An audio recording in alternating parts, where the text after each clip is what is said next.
updated setup tour for June of 2017.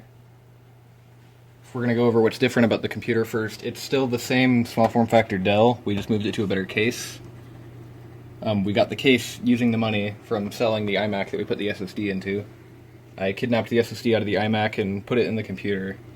And the money from the iMac, we bought the case, the 500 watt EVGA power supply, and the K2200 Quadro.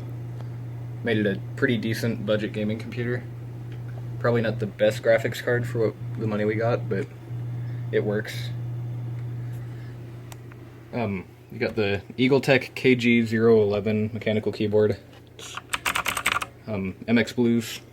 It's a pretty nice little mechanical keyboard.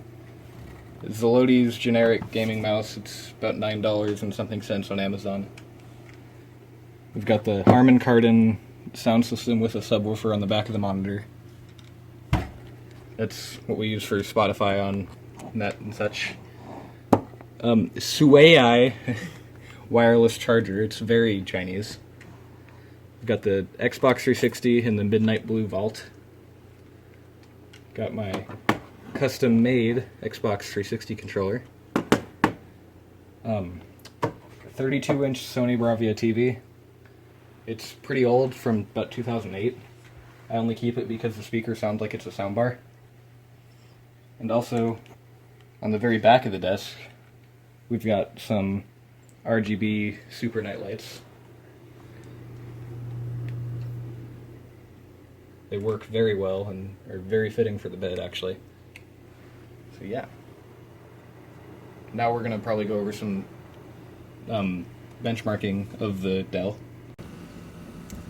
Okay, so we're looking at the inside of the computer. Up here is the Quadro K2200, like we said before, 4 gigs of GDDR5. Quite a bit of sag, because we're not able to use the regular case. The motherboard on the Dell is amazingly proprietary, so until we get a new one, it's actually the old Dell case sitting inside the new case. Just with everything else plugged into the new computer. Well, just with everything plugged into the motherboard.